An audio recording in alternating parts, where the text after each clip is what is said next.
कमल खिलता देखेंगे और आप भी देखेंगे कि हम कमल खिलाने लग रहे हैं। जनप्रतिनिधि का काम हिंसा भड़काना नहीं होता, भड़काऊ भाषण देना नहीं होता। सरकार ने बिल्कुल निष्पक्ष तरीके से मेरिट होल्डर्स को जॉब देने का भी काम किया है। भाजपा परिवारवाद के खिलाफ है, इसमें कोई दो राय नहीं है।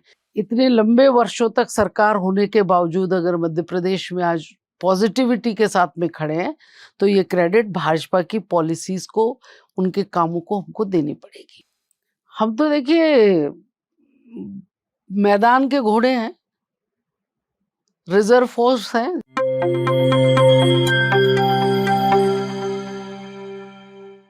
प्यारे दोस्तों, सादर अभिवादन। आज हमारे साथ मौजूद हैं भाजपा की वरिष्ठ नेता, संसदीय बोर्ड व चुनाव समिति की सदस्य डॉक्टर सुधा यादव, कारगिल की वीरांगना हैं। आज हमारे स्टूडियो में पहली बार ये पहुंची है। इनसे विभिन्न मुद्दों पर बात करते हैं। सुधा जी, सबसे पहले तो एक खुशी की खबर आप सबके जहन में है, पूरे भारतीय के जहन में, चंद्रयान 3 सफलतापूर्वक लैंडिंग हुई है। उस पर आप क्या कहना चाहेंगे? जो देखिए, मैं इस देश के वैज्ञानिकों को दिल से बधाई देना चाहूंगी और विश्व के अंदर जो हमारा आज परचम फहरा है ये तारीफ़े काबिल है।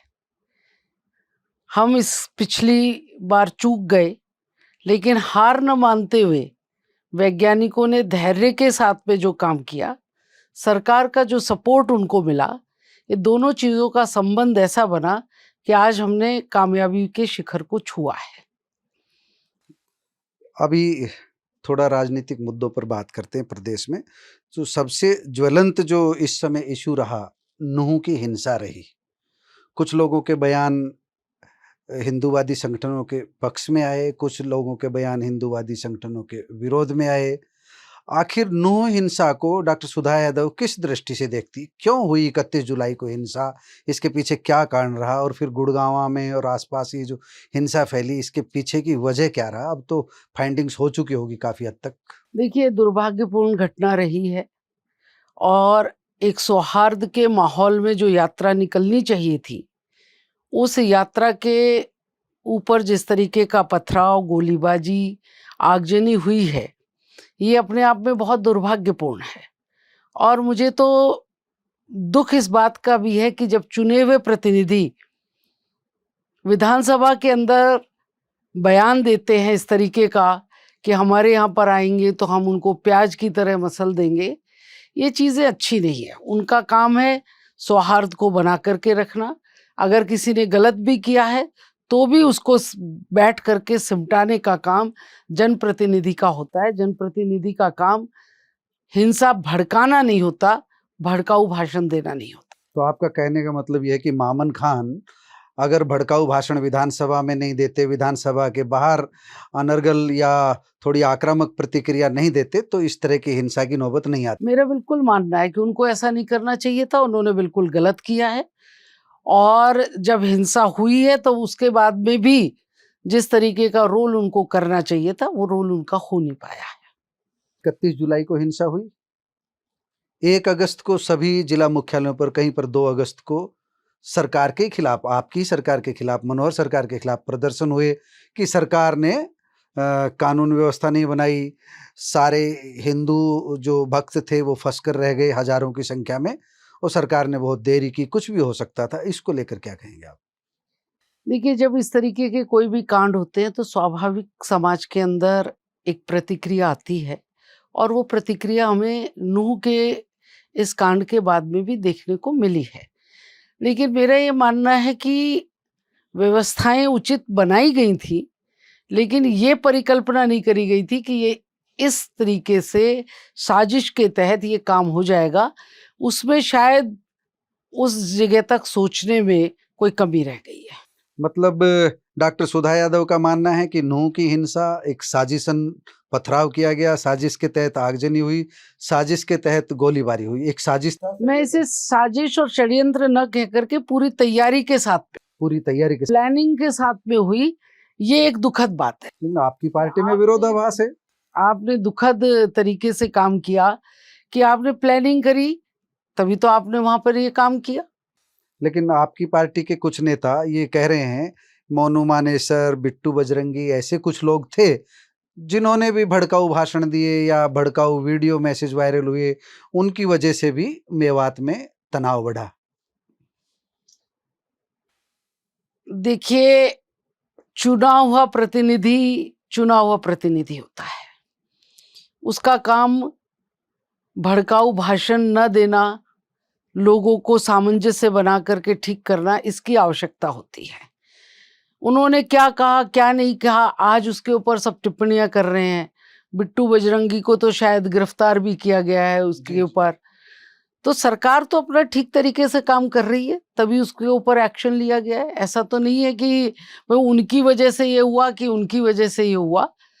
अगर उन्होंने किसी तरीके की कोई बात भी कही थी, तो आप इतनी बड़ी साजिश कर करके एक समुदाय के ऊपर इस तरीके का अटैक करेंगे, ये परिकल्पना हम हरियाणा में नहीं कर सकते थे, और हुई है तो बहुत दुर्भाग्यपूर्ण। आपकी पार्टी के जो प्रभारी हैं हरियाणा के, त्रिपुरा के एक्स चीफ मिनिस्टर हैं, वो अभी पिछले 2-3 दिन से फिर एक बार कहना शुरू कर दिया है उन्होंने कि भाजपा 10 की 10 सीटों पर लड़ेंगी। आप तो बहुत बड़ी जिम्मेवारी देख रही हैं, हरियाणा के सीनियर लीडर हैं। क्या मानना है, ये थोड़े-थोड़े दिन के अंतर के ऊपर फिर शुरू हो जाता है, एक बार गठबंधन की गांठ रहेगी, खुलेगी, बंधी रहेगी, क्या क्या मानना है? नहीं, देखिए, इसको दूसरे रूप में देखना चाहिए कि कोई भी जो दल होता है वो सारी सीटों के ऊपर अपनी तैयारी करता है। आज भारतीय जनता पार्टी 10 की 10 लोकसभा को जीती हुई पार्टी है, तो स्वाभाविक है कि जो भी प्रभारी या अध्यक्ष है, वो उन 10 सीटों को हम फिर से जीते और 10 सीटों के ऊपर हम काम करें, इसी रूप में वो काम करेंगे। जहां तक विषय आपने गठबंधन का कहा, ये चुनाव के बाद का गठबंधन था, वो हमारे पार्टनर है, और पार्टनर को due respect Bharatiya Janata party सदैव देती आई है, और भविष्य में भी अपने किसी पार्टनर को भगाने की मंशा भाजपा कभी नहीं रखती है, भले ही दूसरे लोग उसको छोड़ करके चले आए। जब समय आएगा जो बैठ करके चीजों का निर्णय होगा। आपने इस क्षेत्र का प्रतिनिधित्व किया है। हमारे यहाँ के 4-5 प्रोजेक्ट ऐसे हैं जो बहुत लंबित हैं, लंबे समय से। एक RRTS है, रैपिड रीजनल ट्रांजिट सिस्टम, जो दिल्ली से रेवाड़ी गुड़गांव के रास्ते अलवर तक जाना है, और पहले चरण में SNB शाजापुर नीमराणा बहरोड तक बनना है। अभी तक उस पर कोई काम नहीं हो रहा है। दूसरा MRTS है, मास रैपिड ट्रांजिट सिस्टम है। तीसरा एम्स है, और चौथा डिफेंस यूनिवर्सिटी का है। सब पे काम नहीं हो रहा है। डॉक्टर सुधा यादव का क्या कहना है, क्यों नहीं हो पा रहा है? ये एम्स की तो अब अड़चने खत्म हो गई हैं, तो स्वाभाविक है कि अड़चन खत्म होने के बाद में काम उसका आगे बढ़ेगा।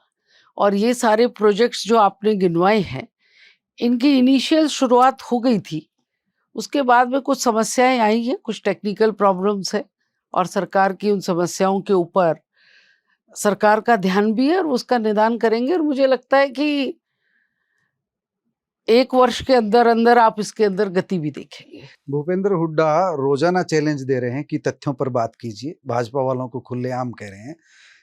मेरे कार्यकाल के काम गिनिए, मनोहर सरकार के कार्यकाल के काम गिनिए।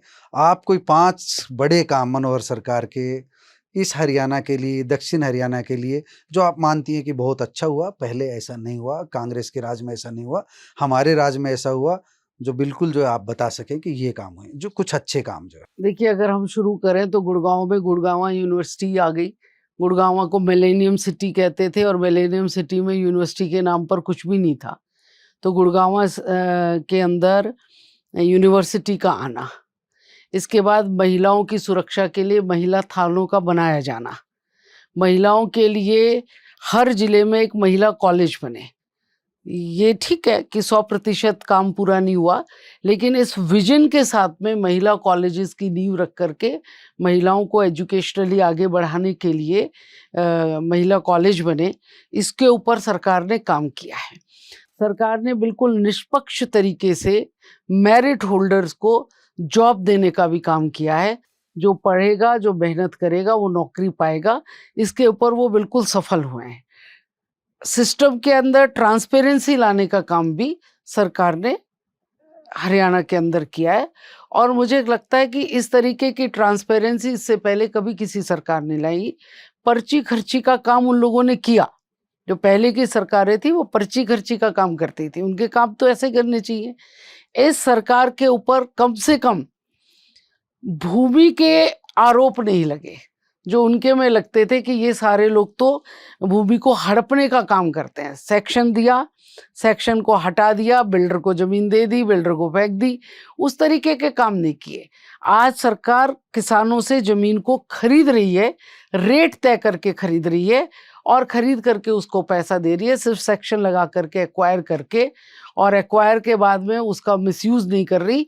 अनेक जगह गुड़गांव में आज भी धरने चल रहे हैं, जो हुड्डा जी के समय में आपने जमीनें ली थी, और अभी तो मानेसर की जमीन के केस में उनके खिलाफ भी निर्णय आया है कोर्ट का कि आपने अधिग्रहण करी, अधिग्रहण के बाद जब सेक्शन 9 होने लगा तो आपने उस जमीन को बिल्डर्स को दे दिया। अब वो जमीन HSIDC के पास वापस आ गई है, न किसान का भला हुआ न बिल्डर का भला हुआ। तो इस तरीके के काम जो उन लोगों ने किए थे वो हमारी सरकार ने ऐसे काम नहीं किए। तो चुनावी तैयारी डॉक्टर सुधा यादव की भी है? हम तो देखिए मैदान के घोड़े हैं, रिजर्व फोर्स हैं, जब जहां आवश्यकता होती है वहीं पर जाकर के अपना तीर कमान बंदूक उठा करके कह रहे हैं पिछले कुछ दिनों लड़ाई से कर देते हैं। बावल, रेवाड़ी सब गुड़गांव लोकसभा क्षेत्र पर ही निगाह है। ये गुड़गांव लोकसभा क्षेत्र आपको नहीं कहना चाहिए, पार्टी ने एक जिम्मेवारी दी है, तो स्वाभाविक तौर से मैं तो ये मानती हूँ कि दिल्ली बॉर्डर से लेकर के जयपुर तक, जहां पर अहिरवाल का इलाका भी है, वहां पर हमको हर सीट के ऊपर काम करके भारतीय जनता पार्टी हर सीट कैसे जीते इस पे काम करने का मेरा दायित्व बनता है, और पार्टी ने मुझे सम्मान दिया है तो निश्चित रूप से मुझे करना ही चाहिए। हम चाहें राजस्थान तक आप खूब दौड़ लगाएं, सफर करें, लेकिन राजस्थान का, छत्तीसगढ़ का, मध्य प्रदेश, मिजोरम और तेलंगाना 5 राज्यों के चुनाव होने जा रहे हैं। क्या संभावनाएं देख रही हैं? कमल खिलता देखेंगे और आप भी देखेंगे कि हम कमल खिलाने लग रहे हैं। कमल खिलाएंगे और बहुत अच्छा माहौल है। मेरा मध्य प्रदेश में भी जाना हुआ है, मेरा राजस्थान में भी जाना हुआ है। इतने लंबे वर्षों तक सरकार होने के बावजूद अगर मध्य प्रदेश में आज पॉजिटिविटी के साथ में खड़े हैं तो ये क्रेडिट भाजपा की पॉलिसीज को, उनके कामों को हमको देनी पड़ेगी। आपकी 5 साल के अंदर राजस्थान की सरकार की जो नेगेटिविटी आ रही है, भारतीय जनता पार्टी वहां पर भी सरकार बनाएगी, हम उसमें भी आगे बढ़ रहे हैं। ओबीसी को कहाँ खड़ा पाते हैं? आपने उपलब्धियां पीछे ओबीसी की कई बताई, संवैधानिक आयोग का जो दर्जा है, वो पिछड़ा वर्ग आयोग को संवैधानिक दर्जा देने की बात कही, लेकिन अभी भी कांग्रेस का ये कहना है कि पिछड़ों को हरियाणा में, मैं विशेष रूप से हरियाणा की बात कर रहा हूँ, जो क्रीमी लेयर की सीमा है वो नहीं बढ़ाई। आप पिछड़ा वर्ग में रही हैं, मेंबर के रूप में पिछड़ा वर्ग की लीडर हैं, उस रूप में क्या देखती हैं, क्या नहीं कर पाई भाजपा और क्या करना चाहिए? देखिए, भारतीय जनता पार्टी ने पिछड़ा वर्ग के लिए अनेक काम किए हैं, और मैं तो ये मान करके चलती हूँ कि नवोदय विद्यालय के अंदर ओबीसी का रिजर्वेशन, केंद्रीय विद्यालय के अंदर ओबीसी का रिजर्वेशन, विश्वविद्यालयों के अंदर जो रिजर्वेशन था उसके इम्प्लीमेंटेशन के ऊपर जोर देना। पहली बार हिंदुस्तान के अंदर मोदी जी की सरकार आने के बाद में केंद्रीय विश्वविद्यालयों के अंदर ओबीसी का वाइस चांसलर देखने को मिला, ओबीसी के प्रोफेसर्स बनने शुरू हुए। तो ये ओबीसी समाज के लिए किया गया काम है। जहाँ तक बात आपने हरियाणा के रेफरेंस में की है, हरियाणा के अंदर भी इस वर्ग में जो और भी पिछड़ा हुआ व्यक्ति है वो भी मुख्य धारा में आ जाए, उसकी दिशा में सरकार काम करने लग रही है। और मुझे लगता है कि इन सब लोगों ने तो ओबीसी को छला है, काम कभी नहीं करा। और हमारी सरकार में जितनी भी आज तक नियुक्तियां हुई हैं, अगर आप उन नियुक्तियों को उठा करके देखेंगे तो ओबीसी के व्यक्ति को जनरल की सीटों में स्थान ज्यादा मिले हैं तुलनात्मक पुरानी सरकारों के। और ओबीसी का बच्चा अगर मेरिट में आया है तो वो जनरल में सेलेक्ट हुआ है, और जो मेरिट में नहीं आया वो ओबीसी में सेलेक्ट हुआ है। इस तुलना को अगर आप करेंगे तो आप बहुत आगे पाएंगे। अच्छा, थोड़ा समापन की ओर बढ़ते हैं। आपके जितने भी सीनियर लीडर हैं सब रोजाना परिवारवाद, वंशवाद के खिलाफ बयान दे रहे हैं कि भाजपा की ये रीति नीति नहीं है। कर्नाटक में ये रीति नीति तोड़ी गई। परिवार के लोगों को टिकट दिए गए। हरियाणा में भी इश्यू है चौधरी वीरेंद्र के परिवार को लेकर के, राव इंद्रजीत सिंह के परिवार को लेकर के, उनकी बेटी आरती, उनके बेटे ब्रजेंद्र और प्रेमलता दोनों ही। इस मामले में भाजपा खुद को कहीं उलझन में पाती है कि परिवार के बच्चे जो राजनीति में सक्रिय हैं उनको मौका देने की नीति पर आगे बढ़ेगी? नहीं, देखिए, उलझन की बात नहीं होती। अनेक बार कई परिस्थितियों के समय निर्णय लेने भी पड़ जाते हैं, लेकिन भाजपा परिवारवाद के खिलाफ है, इसमें कोई दो राय नहीं है। और प्रधानमंत्री जी का स्पष्ट मानना है कि कैलिबर के लोग जो समाज का उद्धार और समाज के लिए आना चाहते हैं उनको आने देना चाहिए। कभी कभी एक्सेप्शंस हो जाते हैं, वो तो एक अलग विषय है। एक्सेप्शन के कुछ कारण हो जाते हैं, तो उनको पार्टी की धारा या उसके विचार से जोड़ करके नहीं देखना। लास्ट क्वेश्चन, सत्ता और संगठन, ओम प्रकाश धनखड़ की टीम और मनोहर लाल की टीम कहाँ खड़ा पाते हैं? संसदीय बोर्ड की सदस्य डॉक्टर सुधा यादव कितनी संतुष्ट है दोनों के कामकाज से? देखिए, संगठन के बिना सत्ता नहीं, और सत्ता हो तो संगठन को संभालना पड़ता है। और पहली बार देश में भी आपको देखने को मिलेगा कि मोदी जी की सरकार आने के बाद में सिर्फ हम सत्ता नहीं चला रहे, हम संगठन पर भी उतना ही वेटेज दे रहे हैं और नीचे तक पन्ना प्रमुख बनाने का काम कर रहे हैं। अदरवाइज तो सरकार जब आ जाती है तो लोग सरकार के उसमें मदहोश हो जाते हैं और संगठन को भूल जाते हैं, लेकिन भारतीय जनता पार्टी में ऐसा नहीं है। भारतीय जनता पार्टी में मुख्यमंत्री अपने दायित्व का निर्वहन करते हुए यहाँ पर विकास को आगे बढ़ाने का काम कर रहे हैं, और अध्यक्ष जी संगठन को नीचे पन्ना प्रमुख तक लेकर के गए हैं।